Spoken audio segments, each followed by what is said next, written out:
আসসালামু আলাইকুম। আজকে আসছিলাম সবজি খেতে নদীর কিনারে ও আমাদের কাটাখাল নদী। ওইখানে আমরা সবজি ক্ষেত লাগাইছি। ওই দেখেন মূলা শাক, ওইখানে লাই শাক লাগানো হয়েছে, দেখেন আপনারা। ও মিষ্টি লাউয়ের গাছ। ওই জায়গায় আলু কালকে লাগানো হয়েছে। ওই থেকে ফ্রাস লাগানো হয়েছে। ফ্রাস অনেক সুন্দর হয়েছে। ও আপনারা দেখেন লাই শাক অনেক বড় হয়ে গেছে, আরও কিছুদিন পরে খাওয়া হবে।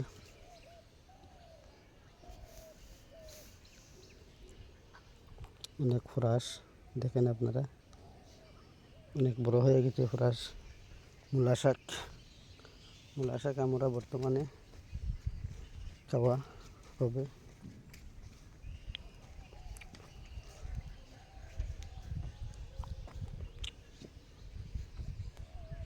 নদীতে কিছু বাস আছে, আমাদের এখানে প্রতিদিন বাস আছে। মিজোরাম থেকে বাস আছে, আমরা সবসময় বাস দেখতে পাই।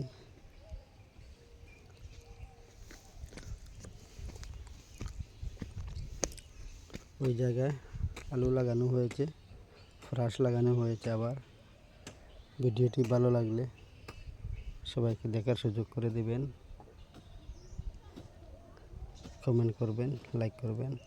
ধন্যবাদ সবাইকে।